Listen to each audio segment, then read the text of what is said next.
Hi guys and welcome to another episode of Watch and Roll. Today we have something truly special. This is one of the latest releases from Citizen Chronomaster. We cannot talk about this watch without mentioning its history and have awareness of what this watch actually is. So let me explain for those who don't know. It is 1960. Seiko releases the first Grand Seiko. That represented a huge deal in the watch industry, even though the world didn't know. It was not only a watch with one of the highest standards in the world, but these 1960s Grand Seiko models are the ones that beat the Swiss at the chronometer trials at the Geneva Observatory. Now, Seiko and Citizen, both Japanese brands with slightly different DNA, have been competing very close to each other. I could safely say that the next closest brand to Seiko is Citizen in terms of history and design. So while Seikosha is engineering the Grand Seiko and King Seiko, Citizen is engineering their own chronometer high-end watches with very similar standards in 1962. In 1967, the Chronomaster appears, so Citizen decides to define these high-end Grand Seiko level Citizens as Chronomaster. This Chronomaster was the answer to King Seiko and Grand Seiko. In 1971, both Grand Seiko and Chronomaster already surpassed Swiss chronometer standards, and Citizen releases the only Chronomaster diver that we know of. Later on, Seiko keeps making both quartz and mechanical Grand Seikos, while Citizen focuses on quartz. In 2010, Citizen releases the first Chronomaster with a mechanical movement in a very long time, the Caliber 0910, which was their first mechanical movement in nearly 30 years. In 2015, they finished engineering the groundbreaking A060 quartz movement with a deviation of plus or minus 5 seconds a year, which is the same movement that I have in my hands. Fast forward to 2019, and Citizen breaks its own world record by engineering the best quartz movement in the world and the world's most accurate watch, the Caliber 0100, with a deviation of plus or minus 1 second a year. In 2022, they released the Caliber 0200, which is a mechanical movement of similar standards of a modern Grand Seiko. So now you can see that when we talk about the Chronomaster, we're talking about Grand Seiko levels. These are watches that have the highest quality in the world. Just as a Grand Seiko, the Chronomaster also produces from the quartz crystals to the oils and even the machinery, which is built by hand, and the tools are all produced by Citizen for Citizen. They literally own multiple Swiss brands and Swiss manufacturer La Joie Perret. I'm not sure if I'm pronouncing that right. The dial, the hands, the glass, and the case, as well as the ultra-precise movement, are carefully assembled to make each individual watch. The task is handled by the top watchmakers, the most skilled and experienced artisans in the company. Assembling a single watch involves more than 100 distinct processes.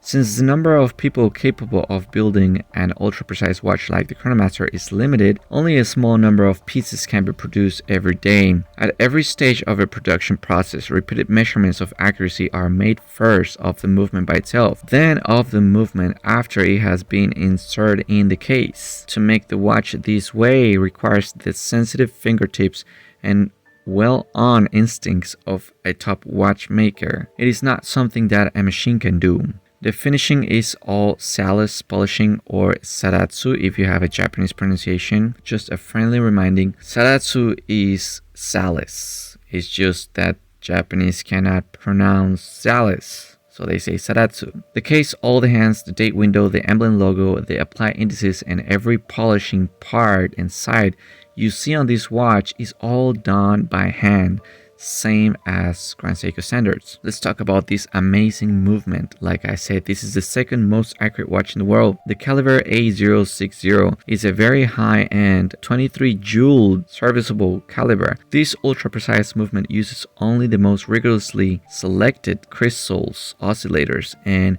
is assembled from individual components of extraordinary precision. They achieve this extreme level of accuracy using solar panels. Something to mention about this movement is that, for example, the 9F movement has a traditional construction, meaning that the hands are connected to one gear train with only one motor. On this A060, it has a traditional gear train, meaning that when you pull out the crown, it hacks and can be set the time as on the 9F, but it is engageable to a multi-motor system, similar to what you find on Casio Oceanesis or ready control watches. That is probably why it has so many jewels inside. So differently from the 9F, this A060 has a perpetual date window that changes the date in a different fashion from a traditional quartz watch. It seems that there is an independent motor for the date and the second hand. Now, the crystal oscillators are set aside for 6 months.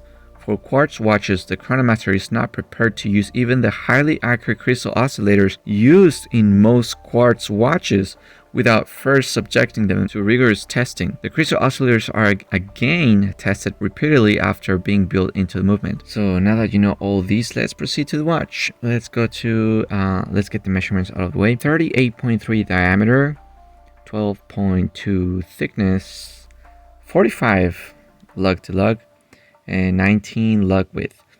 As you can see, when it comes to design, it shares Japanese DNA with Grand Seiko. The hands, the hour markers, the proportions, the emblem is all similar to Grand Seiko, and at the same time, it also carries a very distinctive Chronomaster DNA that goes back to 1967. When it comes to design, you can tell a lot of time and effort went placed into this timepiece. Proportions are perfect, and the case is very different from a Grand Seiko. If you really get into it, it's its own thing. I love the simplicity of the die. I like the Chronomaster Ego emblem that is on the dial, the crown on the case back. If you notice, the case has an inclination on the bezel. On the dial, like we mentioned before, just like the Grand Seiko, the Chronomaster handset logo, date window, and indices are Salis polished by hand by a master polisher. Everything aligns absolutely perfect. If you know how to set it right, all the handset will be aligned 100% perfectly.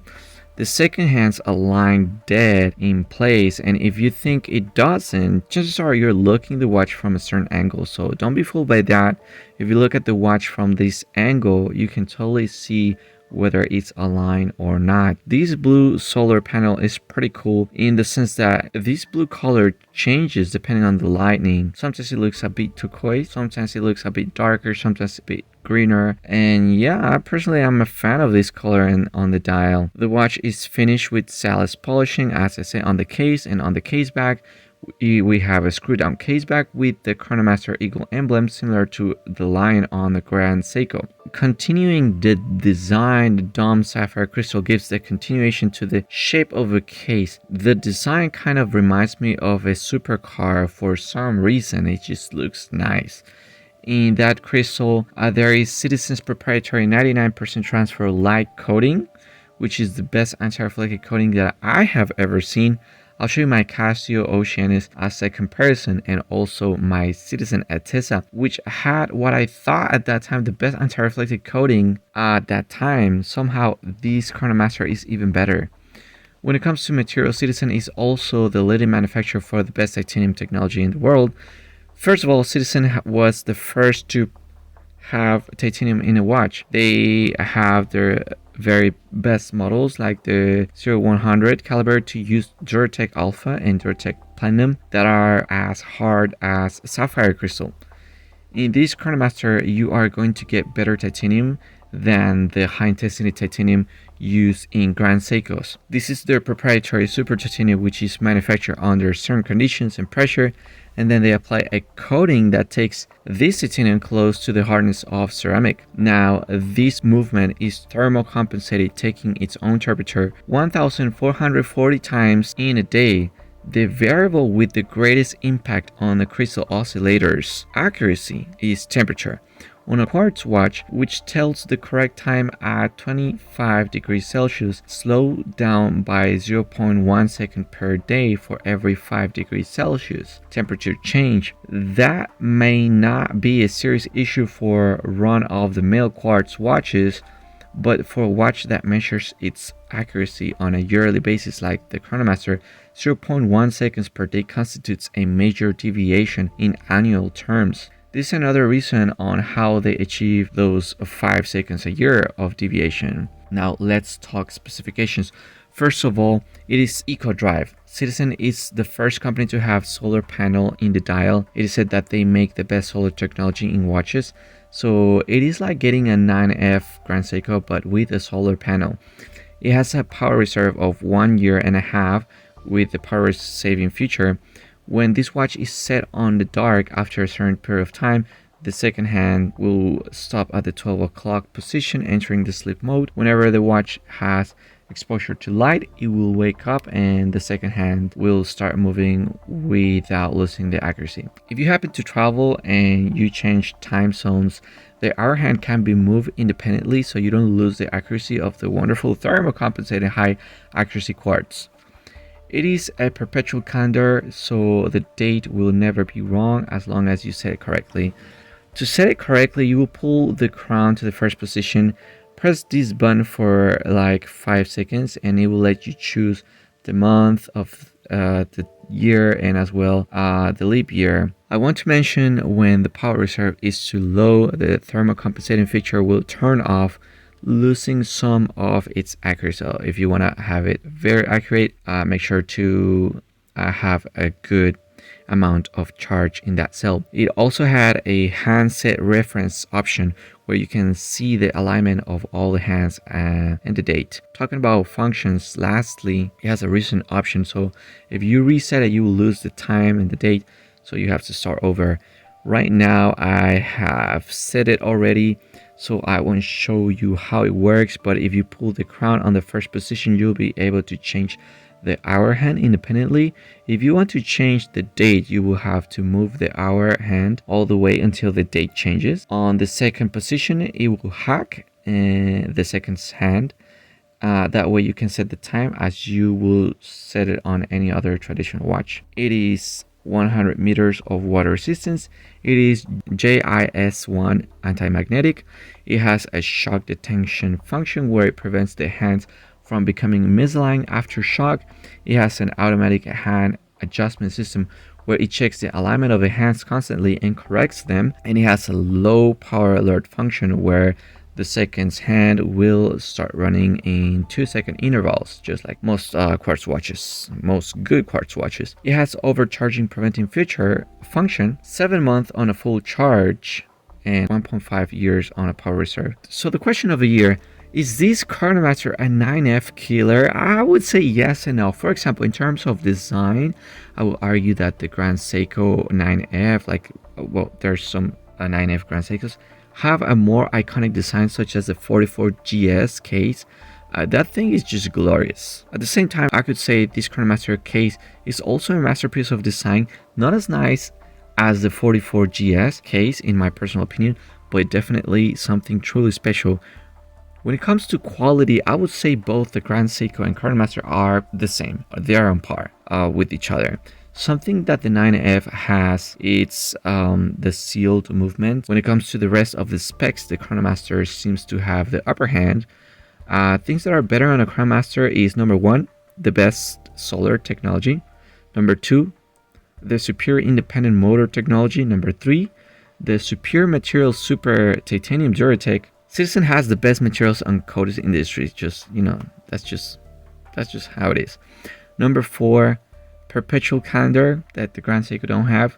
Number 5, it is accurate to plus or minus 5 seconds a year versus 10 seconds on the Grand Seiko. Only on some special Grand Seikos with the star, they achieve plus or minus 5 seconds a year. And number 6, it is cheaper than the GS. Yeah, better than this, only the Citizen 0100, which is even better with a 1 second a year of deviation. And those models have Duratec Alpha, which is as hard as sapphire. I want to mention, if you have the chance to see one of these or a Grand Seiko in real life, check them out because they are truly masterpieces and they radiate quality. It's not the same as seeing one of these pieces in real life than in a video like this. 10 years ago, when Grand Seiko didn't have the mainstream credibility, you could get a Grand Seiko for the price of a current Chronomaster. I remember Grand Seikos were like $2,000, $3,000. Now that Grand Seiko has gained its prestige, the prices just doubled. It might be a good chance to get a Chronomaster while you can get them for this price. The original bracelet is really nice. It just feels kind of similar to a Grand Seiko. You can definitely see it's much better machined than what you usually see. Solid in links and screws for the links, and everything. The box that it came in is also definitely much more solid and better quality than what you usually find on your regular Citizen boxes. You definitely feel some quality in the box. I do notice that the watch is fairly legible in all lighting conditions. despite the lack of lume. Those highly reflective indices probably catch the minimal light that there is around. This is how it wears on my 5.9 inches in circumference wrist. It wears just perfect as it is a 38mm diameter. I currently have it on these Miltat FKM Tropic strap, which is really nice. The FKM material feels so high quality. I am debating on which what is better, Durasoft from Casio or FKM. They do feel kinda similar. It does not attract any lint, and it is so silky and flexible at the same time. So yeah, it is a step up from, for example, the high-grade silicone rubber used on Vortex diving straps that I have on my other watches. This Tropic design is very well designed. I do notice it's very vented, and it's just such a classic design. So yeah, this strap material is nicer than the Vortex strap material. Just be ready to pay a premium for an FKM strap like this. They are supposed to be tailored towards diving watches, and overall just Tropic straps are supposed to be for watches, but I would definitely trust a Vortex strap much more simpler because it's thicker. It supports 2.5mm fat spring bars. These spring bars on this strap are just regular spring bars that you find on any other watch. And a big difference is this Vortex strap will not disengage once you have it on, while the Tropic design will probably disengage if you're surfing, for example. It's just not that secure. It is very easy to put it on, but as it is so easy to put it on, it is so easy to remove it also. So you can expect any wave to hit your wrist and the strap can potentially disengage. And that's all for you guys today. Let me know your thoughts in the comments down below. I will probably have an update of this watch later on. See you later.